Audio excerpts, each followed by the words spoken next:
Halo semuanya, dalam video kali ini saya akan mempresentasikan materi saya tentang implementasi manajemen risiko yang ada pada PT Garuda Indonesia Persero Terbuka. Namun sebelumnya saya akan memperkenalkan diri saya.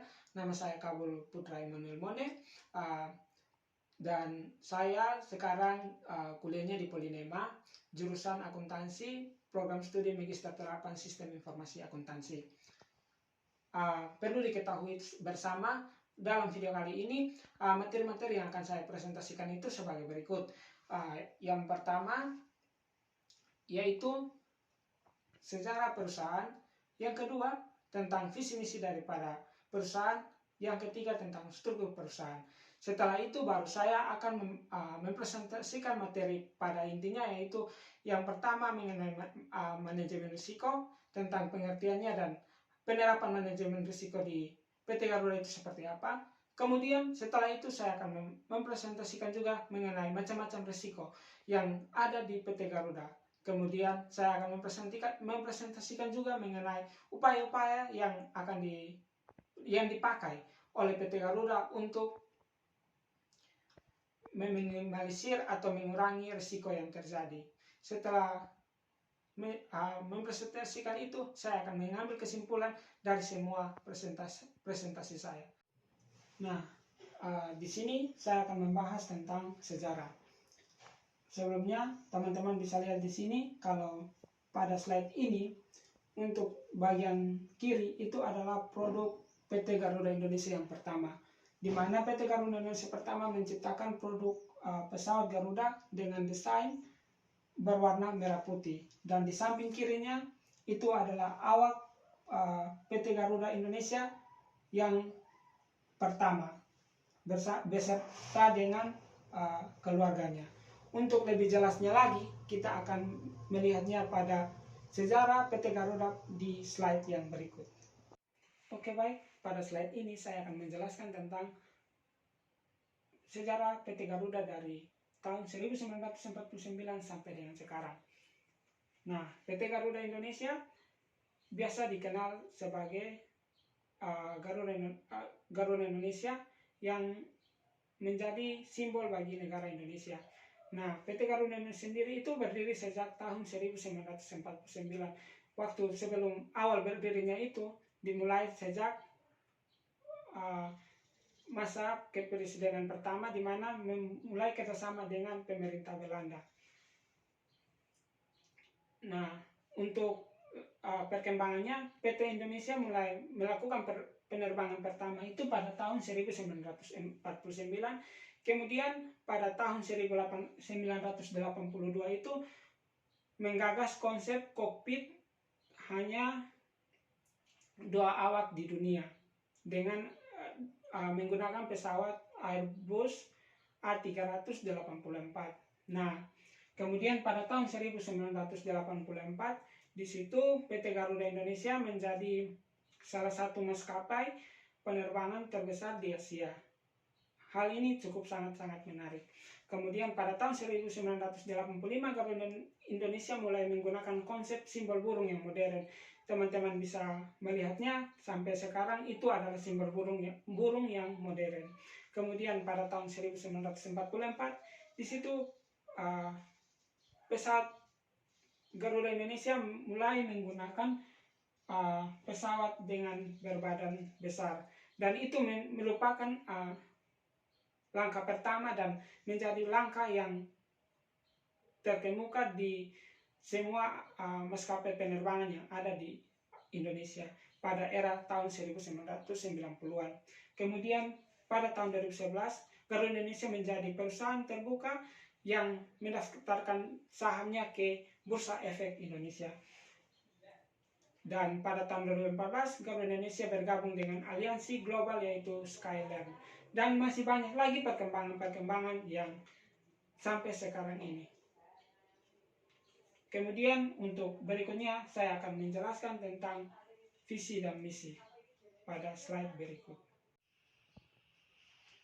Nah, sekarang tentang visi dan misi PT Garuda Indonesia Persero Terbuka, di mana visi dan misi Persero Indonesia Terbuka yaitu visi menjadikan perusahaan penerbangan yang handal dan menawarkan layanan yang berkualitas kepada masyarakat dunia menggunakan keramahan Indonesia, dan itu merupakan sebuah kunci untuk meraih kesuksesan bagi PT Garuda Indonesia di kancah internasional. Kemudian misinya yaitu sebagai perusahaan penerbangan yang membawa bendera bangsa Indonesia, yang mempromosikan Indonesia kepada dunia guna menjunjung pembangunan ekonomi nasional dengan memberikan pelayanan yang profesional. Nah, berikutnya di slide berikut saya akan menjelaskan tentang struktur organisasi. Nah, di sini kita melihat struktur organisasi untuk PT Garuda Persero Terbuka, di mana PT Garuda Indonesia Persero Terbuka untuk strukturnya itu sudah benar-benar lengkap, karena struktur organisasi untuk PT Garuda Indonesia Terbuka sudah memiliki divisi yang khusus mengatur tentang manajemen risiko. Lebih tepatnya teman-teman bisa melihatnya sendiri di bagian pojok sebelah kiri. Di situ di bagian pojok sebelah kiri ada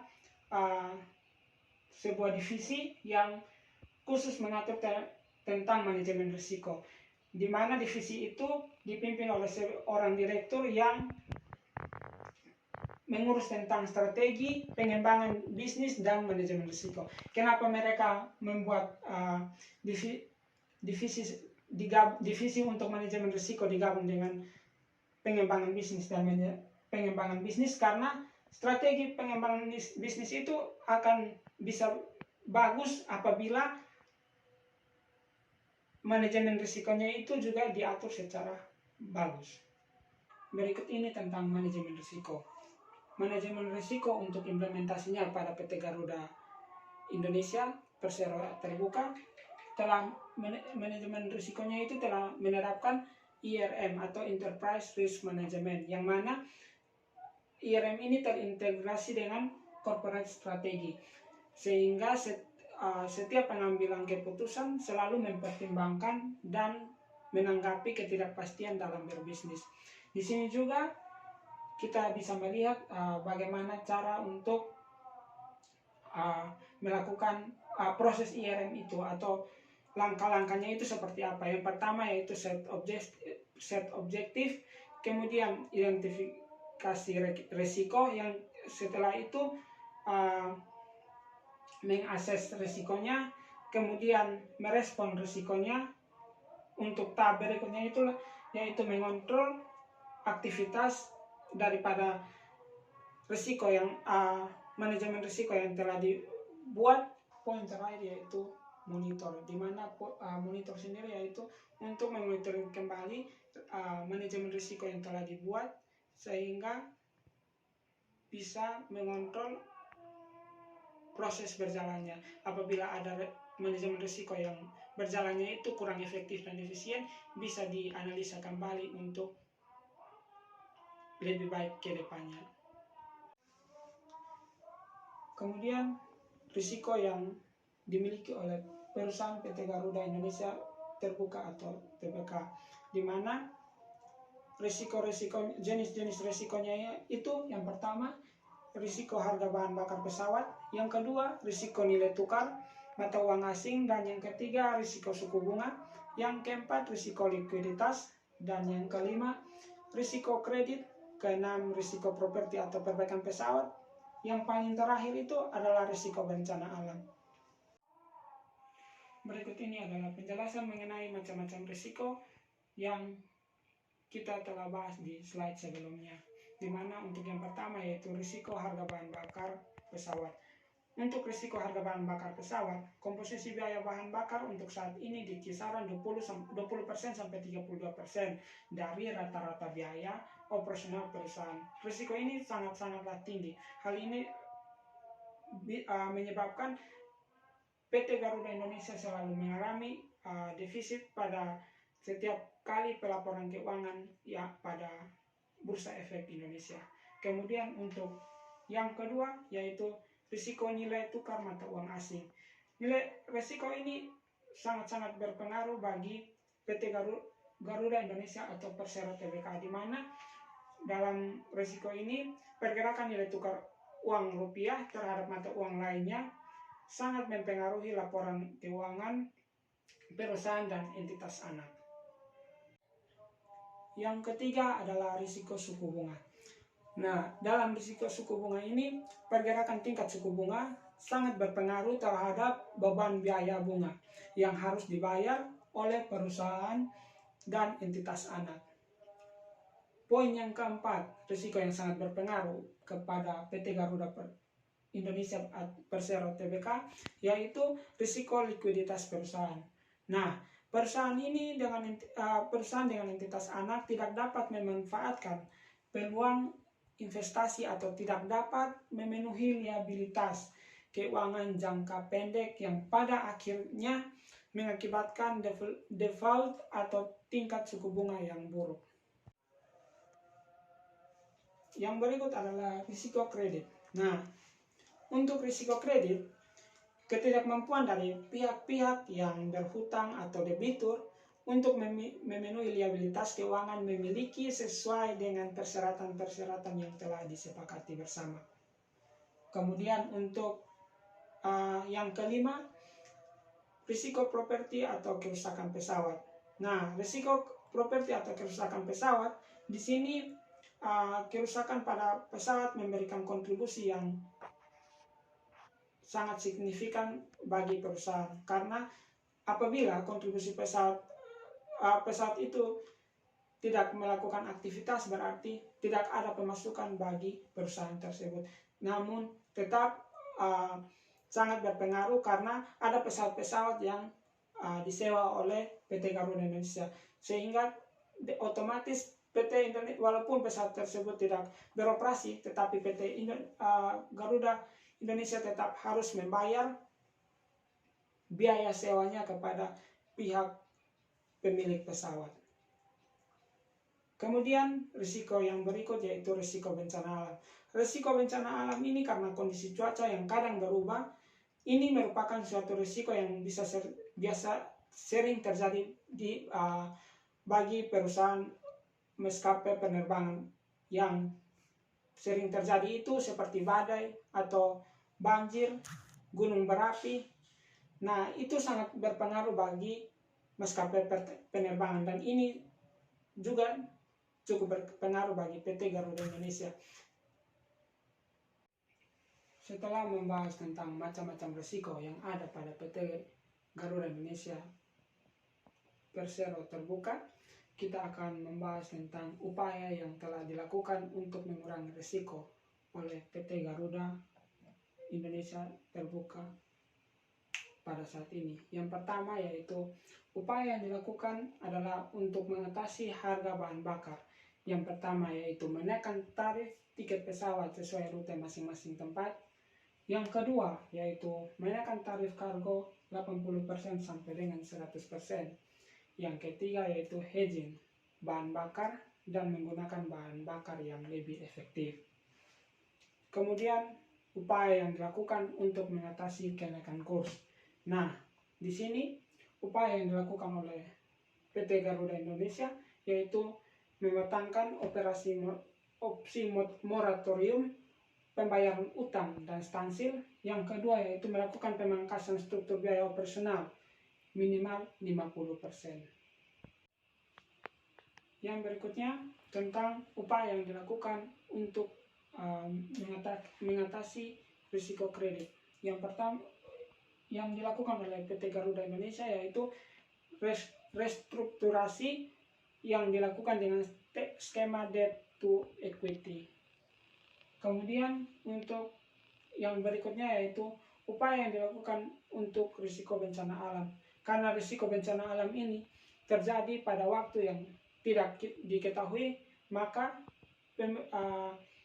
perusahaan melakukan manajemen risiko yaitu urgency plan yang bertujuan untuk mengurangi risiko atau dampak dari bencana alam yang terjadi sewaktu-waktu. Selanjutnya yaitu upaya yang dilakukan untuk mengurangi risiko likuiditas. Nah, di sini khusus untuk risiko likuiditas, setiap tahunnya itu auditor internal maupun eksternal selalu memberikan saran untuk melaksanakan beberapa hal. Kalau apabila telah dilakukan oleh PT Garuda, maka risiko likuiditas bisa diatasi, yaitu yang pertama, kreditur akan menyetujui relaksasi pembayaran utang. Yang kedua, lessor akan menyetujui untuk negosiasi restrukturisasi kewajiban sewa. Yang ketiga, yaitu kemampuan grup melakukan rasionalisasi positif atas jumlah dan biaya karyawan sesuai dengan rencana jangka panjang grup. Dan yang terakhir yaitu menyetujui relaksasi pembayaran kewajiban perpajakan. Untuk proses berjalannya untuk upaya mengatasi risiko likuiditas ini, berdasarkan pendapat dari auditor, untuk PT Garuda ini sudah menjalankan manajemen risikonya, namun belum dijalankan secara maksimal. Hal ini yang menyebabkan masih terjadi risiko likuiditas sampai saat ini. Saya mengambil kesimpulan bahwa PT Garuda sebagai maskapai penerbangan yang membawa nama Indonesia telah mendapat berbagai penghargaan di tingkat internasional. Hal ini membuktikan bahwa PT Garuda Indonesia sudah banyak mengalami perubahan dengan berbagai pencapaian yang sangat-sangat memuaskan. Namun, hal ini tidak terlepas dari risiko yang sering dialami oleh PT Garuda Indonesia. Untuk itu, untuk mengatasi risiko tersebut, PT Garuda Indonesia telah menerapkan IRM yang terintegrasi dengan corporate strategi. Sekian dan terima kasih presentasi saya. Sekian dan terima kasih.